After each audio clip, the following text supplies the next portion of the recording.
The next man they met on the road was a man that they found that another man was holding a comb made of iron, and the comb was, put in the hell, and the comb was being used to remove the skin from this place to the back, and from the mankharu, which is the nose, to the back, and the eye to the back. And the man will come back to the other side and remove the skin and everything on the face. And before we finish with this part will come to the normal. The man, when Prophet Sallam, the Prophet was told that that man was the man that used to tell lie. فَإِنَّهُ رَجُلٌ يَكْذِبُ كَذْبَةً تَفُوقُ الْأَفَاقِ. That he was a man, when he was living, he will tell a lie, and the lie will go viral, will go around the world. The whole world will tell the lie with him. إنا لله وإنا إليه راجعون. عليك الصلاة والسلام يا حبيبي يا مصطفى يا رسول الله. فداك نفسي وأبي وأمي يا رسول الله. Like the Prophet sallallahu alaihi wasallam is with us today and witnessing the level in which people tell lies today. So those who used to tell lies and their lies will go around the world. This is what awaits for them in their grave after they die. During the time of the Prophet sallallahu, when Prophet said this, some companions may be, saying to themselves, how is it possible for somebody to tell a lie and it will go around the world? Not that they are disbelieving the Prophet sallallahu, but today, somebody will take his phone and just tell a lie. And before you know it, the whole world will tell the lie with you. Today, the most dangerous part of the lie we tell today is lying, lying against Allah and the Prophet sallallahu alaihi wasallam. People are so, naive. They are so stupid. They are so, ignorant of what await them, and they cannot even tell a lie against human being anymore. They have that boldness and that stupid, character to tell lie against Allah subhanahu wa ta'ala. And one of the most dangerous sin you are going to commit in kaba'ir is for you to lie against Allah subhanahu wa ta'ala. وَمَنْ أَظْلَمِ مِمَّنِ افْتَرَى عَلَى اللَّهِ كَذِبًا. Allah said, there is nobody commits a grave sin, as a very serious sin after shirk. There are two things that Allah refer to as azlam. Azlam, the most unjust human being on this world is that man who tell lie against Allah subhanahu wa ta'ala. So committing shirk is a capital sin, and that attracts capital punishment. The same thing goes with lying against Allah subhanahu wa ta'ala. Those who say Allah has a child, those who say that Allah has partner, that Allah is three. But Allah said those who said I am three in one, they are liars. They are lying against Allah subhanahu wa ta'ala. If a kafir is telling lie, then we will say La dhanba ba'da al-kufr, like our scholar will say, La dhanba ba'da al-kufr. When someone is a kafir, then which sin is going to be a capital sin anyway? There's no sin compared to being a kafir. Once someone is a kafir, so then there's no other sin that is equal to that. But what of a Muslim? They are all in the name of preaching, all in the name of calling people to Allah. Must we tell lie because we want people to listen to us? Must you tell lie? Must you lie against the Prophet sallallahu alaihi wasallam? Must you lie against the scholars? If you don't have knowledge, can't you keep quiet? Must you come out to talk on something you don't know? This is a terrible thing. People lie against Allah subhanahu wa ta'ala today. Confidently, they lie against the Prophet sallallahu alaihi wasallam. They come out and say a hadith is not correct. They don't know anything about the hadith. The science of hadith, they don't know. They don't know the head, they don't know where it faces. Just because they want, to talk. They want to be popular. They just come out and talk. We must be very careful. We must be very careful. This thing, Allah Akbar. It's not a joke. This life we're living is not a joke. أَفَحَسِبْتُمْ أَنَّمَا خَلَقْنَاكُمْ عَبَثًا. The life we are living is not a joke. It's not about competition. We are not competing. We are not doing a competition in this world. A smart man in this world, a very, very wise man among us, will know that he has a very short time, and he will live his short time, wisely. His 60 years, he knows he doesn't have time to compete with anybody. He will focus. He will focus on his qiyamah, on his grave, on his death. He will be focused. He will just be focused. Anything that will not take him to Jannah, he doesn't want to hear about it. Anything that will take him to hellfire, he's ready to cut it away. He doesn't have time for competition. He doesn't have time for, oppression and all that. Let us be careful. Even when we preach in the name of calling people to Allah, let's be careful. Let us be careful. May Allah protect us. So, this is the punishment that awaits, and we must be very careful about what we say. This tongue is a terrible thing. Wallahi, we don't know. A poet said, احذر لسانك أيها الإنسان لا يضغنك إنه ثعبان. He said, be careful of your tongue. Don't let it, attack you, because it looks like a snake. Your tongue is like a snake. It downs between your lips and your teeth like a snake.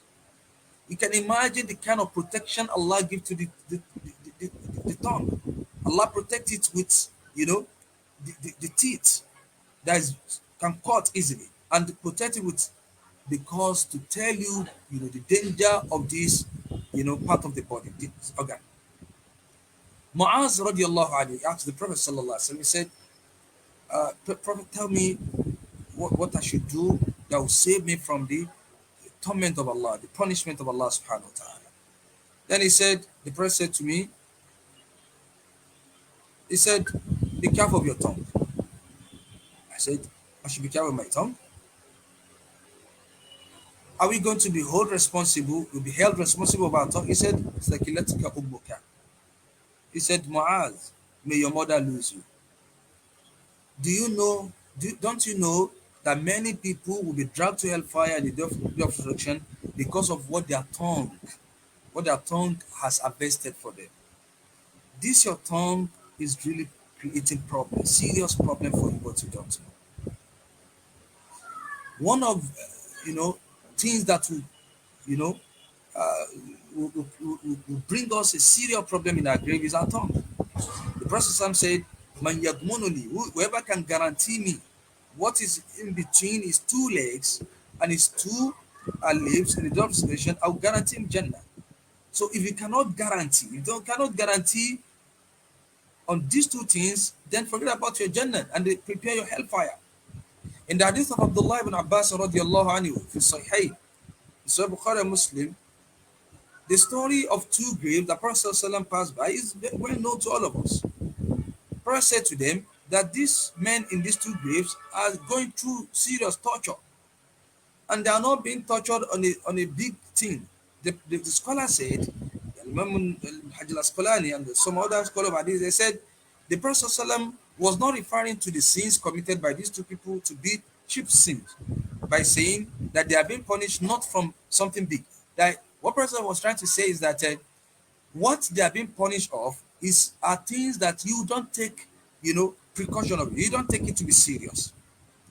What are these two things? The first one, the first man in the grave was being punished because he doesn't use to cover himself when he go to pee. For another interpretation of this, that when he go to pee, he doesn't, give time for the pee to settle out from his body, and he quickly run out of the toilet, and the urine will be falling on his body, and he'll pray with it. So he's being punished for that in the grave severely. The other man was being punished. فَكَانَ يَمْشِي بِالنَّمِيمَةِ فَكَانَ يَمْشِي بِالنَّمِيمَةِ The other man, he used to go around telling, going around with gossip. So anything that fall under gossip, we must be very careful. What will you use to gossip? Is it not our tongue? So it is the same tongue that you use to tell lie. It is the same tongue that you use to gossip. It's the same tongue that you use to backbite. Can't you have a control over your tongue? Can't we have a control over our tongue? Even in America, there's this popular saying, talk to your lawyer. Talk is free until you talk to your lawyer. Talk is not free in Islam. You cannot just say anything you want. ما يلفظ من قول إلا لديه رقيب عتيد in Surah Qaf. You cannot utter a statement, a single word, except that it is being written down for you. You shall come in the day of resurrection and listen and read what all you have spoken out. Those of us who Allah is testing us to have access to the social media, to call people to Allah on social media, is very careful of what we say. We should stop using our tongue to lashes human being. If you have advice to give to our brothers and sisters, we can put call onto them. It is best that we correct ourselves, you know, uh, you know, you know, not on social media, calling names, lashes, and especially when it's come to people who earn respect in the society. That people call them scholars. People hold them to be scholars in the society. Even if you have correction to make, there are better ways we can do this. We should always remember the manhaj, the process, the that adopted by the past scholars. We read what they said, but we don't apply it. You can imagine Al Imam Shafi who said, "Man man nasahani من نصحني في العلان لا من نصحني في السر فقد نصحني." If you advise me, you call me to a mistake in a privacy, you invite me in the privacy and say that you made a mistake here, you should have corrected this, you should have said this. فقد نصحني, you have indeed advised me and you are indeed correcting me. ومن نصحني في العلان فقد أفضحتني. But if you advise me in a public, you have only disgraced me. You only want to disgrace me. This is how we think as human beings. Nobody wants to be disgraced. So if you have anything, except for there are things that maybe do not require, privacy in correction.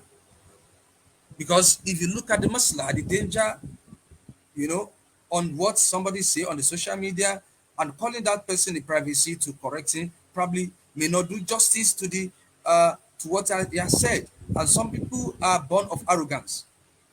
They say something on the social media and they have misled people on it. If you call them in the privacy and talk to them and explain to them, and even if they understand that they are wrong, it will be difficult for them to come out and they say to people that they are wrong.